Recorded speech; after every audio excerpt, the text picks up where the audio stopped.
Friend, welcome to my channel only sociology. যারা প্রথমবারের জন্য এসছো তারা অবশ্যই চ্যানেলটিকে সাবস্ক্রাইব করে রাখো। আজকে আমাদের আলোচনার বিষয়বস্তু দেখো, আমরা কি আলোচনা করছি? এসিসিএ, যেটা তোমরা জানো যে আজকে আমরা আলোচনা করব বেসিক্যালি তোমাদের থার্ড সেমিস্টারে যে এসিসি রয়েছে সেই পেপারটা নিয়ে। ওকে, তো দেখো এসিসি পেপারে কি আছে। প্রথমে বলি এসিসি এতে যে টপিকের তোমাদের যে পেপারের নামটা দেখো, techniques of social research. Technique of social research অর্থাৎ সামাজিক গবেষণার যে টেকনিক সেগুলোই অ্যাকচুয়ালি তোমাদের জানতে হবে। অর্থাৎ সামাজিক গবেষণার খুব বেসিক পোর্শনটা কিন্তু এখানে তোমাদের জানতে হবে, খুব বেসিক বিষয়টা। ওকে, চলো দেখি কি কি আছে তোমাদের টপিকে এবং কোনগুলো গুরুত্বপূর্ণ। কারণ প্রিভিয়াস ইয়ার্সের যে প্রশ্নটা এসেছে সেই প্রশ্নগুলোর উপর বেস করে বেশ কিছু ইম্পর্টেন্ট এরিয়াও কিন্তু আমরা বলে দেবো। ওকে, দেখো এসিসি-A এই পার্টটা তোমাদের থার্ড সেমিস্টারে যেহেতু রয়েছে এবং এটাতে তোমাদের যেটা পড়তে হবে ফার্স্টলি রিসার্চ ডিজাইন, অর্থাৎ সামাজিক গবেষণার খুব বেসিক পোর্শন জানতে গেলে তোমাদের জানতে হবে রিসার্চ ডিজাইন, যেটাকে আমরা বাংলায় বলে থাকি গবেষণা নকশা। Formulation of a research problem, at first তোমাকে কি করতে হবে? যে কোনো একটা রিসার্চ প্রবলেম ফর্মুলেট করতে হবে, এটা প্রথম স্টেপ। এবং সেই রিসার্চ প্রবলেমের মধ্যে ফ্রেমিং অফ রিসার্চ কোশ্চেনটাকেও ফ্রেম করতে হবে। অর্থাৎ আমরা কি প্রশ্ন চিহ্নের ওপর কাজ করতে চলেছি। আমাকে প্রথমে কি করতে হবে? যে গবেষণা করার জন্য আমাকে প্রথমে একটা টপিক বেছে নিতে হবে, অর্থাৎ সোশ্যাল প্রবলেম ফর্মুলেট করতে হবে। ফর্মুলেট করার পর সেই সোশ্যাল প্রবলেমকে নিয়ে আমাদের কি একটা রিসার্চ কোশ্চেন তৈরি করতে হবে। ওকে, তো এটা গেল প্রথম পার্ট, যেখানে রিসার্চের একদম শুরুটা এভাবে করতে হয়। এবার রিসার্চের শুরুতে দেখো, রিসার্চের আরো দুটো স্টেপ যেটা আমাদের দরকার হয়, সেটা এক নম্বর স্টেপ হচ্ছে ডেটা,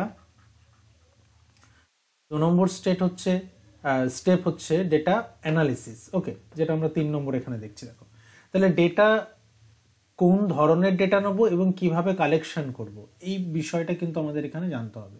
তাহলে দেখো ডেটা কিন্তু দুই ধরনের হয়। একটি হচ্ছে প্রাইমারি, সেকেন্ডারি। ওকে, তাহলে এই প্রাইমারি কোনটা? প্রাইমারি হচ্ছে যেখানে যে ডেটাটা অ্যাকচুয়ালি তুমি অ্যাজ এ রিসার্চার যেটা তুমি ডিরেক্ট ফিল্ড থেকে কালেক্ট করছো সেটা প্রাইমারি ডেটা।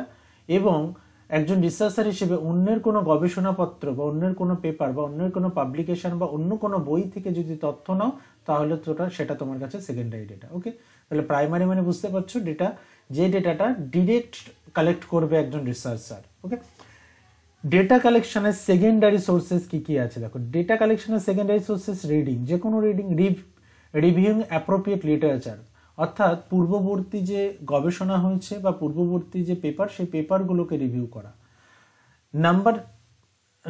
সেকেন্ড নাম্বার দেখো যে ডেটা কালেকশনের যে পেপারটাই তোমরা পাবে স্যাম্পলিং ফ্রেমওয়ার্কসের মধ্যে দুটি স্যাম্পল পাবে, দুই ধরনের স্যাম্পল। একটা হচ্ছে প্রবাবিলিটি, একটা নন প্রবাবিলিটি। এবং প্রবাবিলিটি ও নন প্রবাবিলিটির বেশ কিছু ভাগ আছে, তোমাদেরকে এই ভাগগুলো পড়তে হবে। ওকে, স্যাম্পলিং এর বাংলা আমরা বলি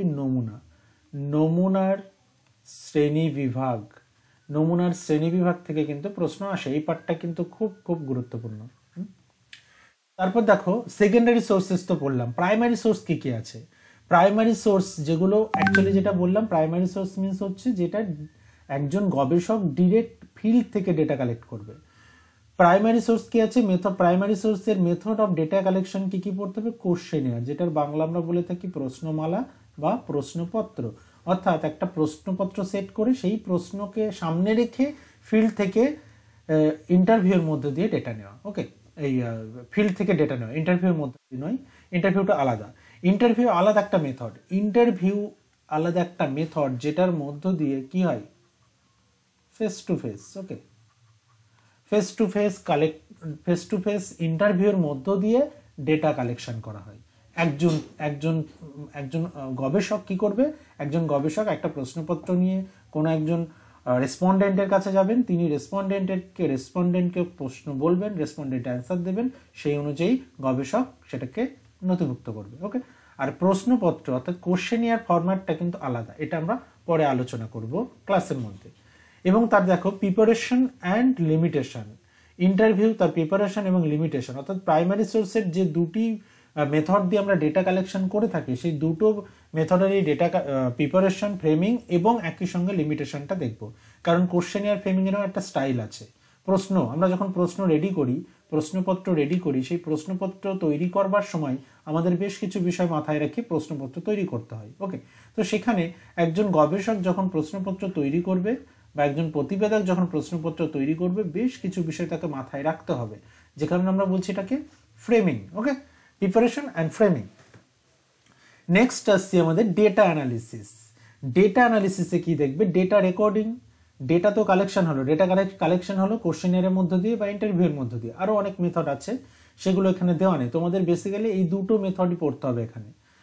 ডেটা রেকর্ড করলে, রেকর্ডের সঙ্গে সঙ্গে তোমার কাছে হিউজ ডেটা, মনে করো 100 জনের ডেটা হলো, তো সেই 100 জনের ডেটা কি করতে হবে? 100 জনের ডেটা কোডিং করতে হবে, একটা নির্দিষ্ট কোড দিয়ে সেটাকে কোডিং, নির্দিষ্ট কোডিং করে সেটাকে ট্যাবুলেট করতে হবে, অর্থাৎ ডেটাটা অ্যারেঞ্জ করতে হবে খুব সুন্দর করে। 100টা ডেটা নিয়ে যদি তুমি কাজ করতে যাও, তাহলে তোমাকে ডেটাটা খুব সুন্দরভাবে অ্যারেঞ্জ করতে হবে কোডিংয়ের মধ্য দিয়ে, দেন সেটার প্রসেসিং, এবং তারপর প্রসেসিং কমপ্লিট হলে কিন্তু ইন্টারপ্রিটেশন সম্ভব। আদারওয়াইজ 100 জনের ডেটা তো ইন্টারপ্রিটেশন সম্ভব না একবারে। 100 জনের ডেটাকে ইন্টারপ্রিটেট করতে হলে সেটাকে একটা নির্দিষ্ট সিস্টেমে নিয়ে আসতে হবে, তাকে কোডিং করতে হবে, সেটা প্রসেস করতে হবে, ট্যাবুলেট করতে হবে। তো তারপর কিন্তু আমরা সেটাকে অ্যানালিসিস করতে পারবো। তো নেক্সট পার্ট হচ্ছে ইন্টারপ্রিটেশন। এরপর আসি কন্টেন্ট অ্যানালাইসিস। কন্টেন্ট অ্যানালাইসিস একটা পার্ট, কন্টেন্ট অ্যানালিসিস একটা পার্ট, যেখান থেকে দেখো কন্টেন্ট কন্টেন্ট অ্যানালিসিসে একটা ইন্টারপ্রিটেশন বলতে পারো। এবং আরেকটা মেথড, এটা দুটি মেথড, আরেকটা মেথড হচ্ছে case study method.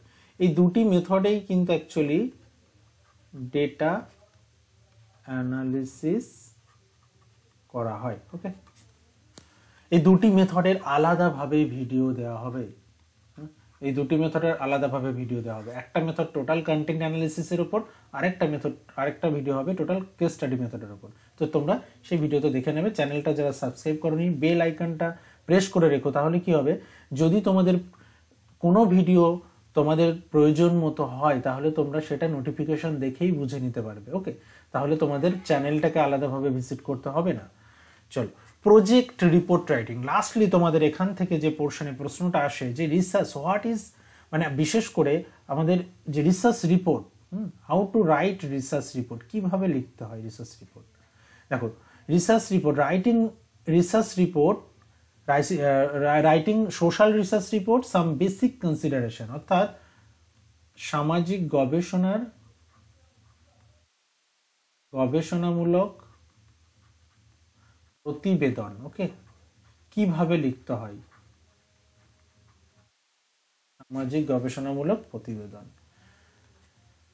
Next, organization of the report, রিপোর্টের অর্গানাইজেশন কিভাবে হয়। এবং লাস্টলি দেখো যে রেফারেন্স অ্যান্ড বিবলিওগ্রাফি।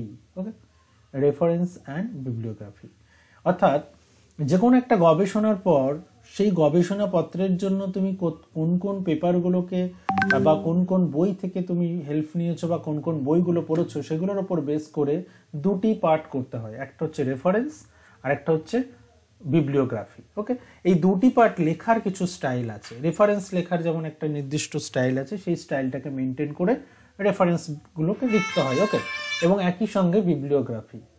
ওকে, তো এই যে পার্ট, এই পার্টের মধ্য দিয়ে তোমরা টোটাল এই বিশেষ করে বিবলিওগ্রাফি বা রেফারেন্সিং স্টাইলটা কিন্তু অবশ্যই দেখে রাখবে, এখান থেকে কিন্তু প্রশ্ন আসতে পারে। ওকে, নেক্সট আসছি, দেখো যে তোমাদের কি কি বই পড়বে। দেখো, যারা ইংলিশ মিডিয়াম আছে তাদের তো বইয়ের অভাব নেই, কারণ আমাদের রিসার্চ মেথডোলজির উপর প্রচুর বই আছে, যে বইগুলো তোমরা কিন্তু ফলো করতে পারো। ওকে, তো সেই বইগুলো নিয়ে কোনো সমস্যা নেই। আমি একই সঙ্গে আমিও একটা আমার চ্যানেলে একটা বইয়ের কথা বলেছি, সেই বইটাও তোমরা দেখতে পারো। এছাড়াও এখানে দেখবে, এখানে একদম 1 নম্বর এবং 2 নম্বর যে বইটা রয়েছে, 1 নম্বর এবং 2 নম্বর বইটা কিন্তু তোমরা ইউজ করতে পারো। এবং ডক্টর সুজিত রায়ের একটা বই আছে research structure process and behaviour. তো তোমরা সেই বইটা আমি ডিসক্রিপশন বক্সে বইয়ের নামটা দিয়ে দেবো, তোমরা সেখান থেকে দেখে নিতে পারো। আর বাংলা বইও কিন্তু বেশ কয়েকটা বই রয়েছে যে বইগুলো তোমরা ফলো করতে পারো, যেমন সমাজতত্ত্বের অনুসন্ধান ও গবেষণা পদ্ধতি, এই বইটা ফলো করতে পারো।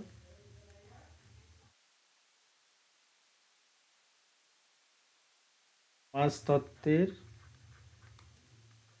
অনুসন্ধান ও গবেষণা পদ্ধতি, ওকে, এটা একটা বাংলা বই যে বইটা তোমরা ফলো করতে পারো।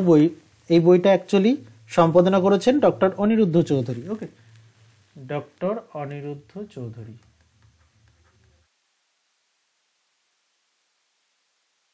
এছাড়াও তোমরা যারা রেডি স্টাডিমেট নিতে চাও তারা কিন্তু তোমরা ডেসক্রিপশন বক্সে দেখো একটা নম্বর দেওয়া রয়েছে, সেই নম্বরটাতে তোমরা হোয়াটসঅ্যাপ করতে পারো তোমাদের কোন পেপার প্রয়োজন, এবং খুব অল্প ফিজে কিন্তু তোমাদের ফুল স্টাডিমেট দেওয়া হবে সাজেশন বেসিস, এবং পরবর্তী ভিডিওতে তোমরা সাজেশন ভিডিওতে দেখেই নিতে পারবে কোন কোন বিষয়গুলোর উপর তোমাদের এই বছরের জন্য সাজেশন দেওয়া হচ্ছে। এবং একই সঙ্গে সেই সাজেশন ওয়াইজ যদি তোমরা অ্যান্সার পেতে চাও তোমরা কিন্তু কন্ট্যাক্ট করতে পারো। ওকে, পেইড স্টাডিমেট নেওয়ার জন্য অলওয়েজ ওয়েলকাম। ওকে, দেখা হচ্ছে নেক্সট ভিডিওতে।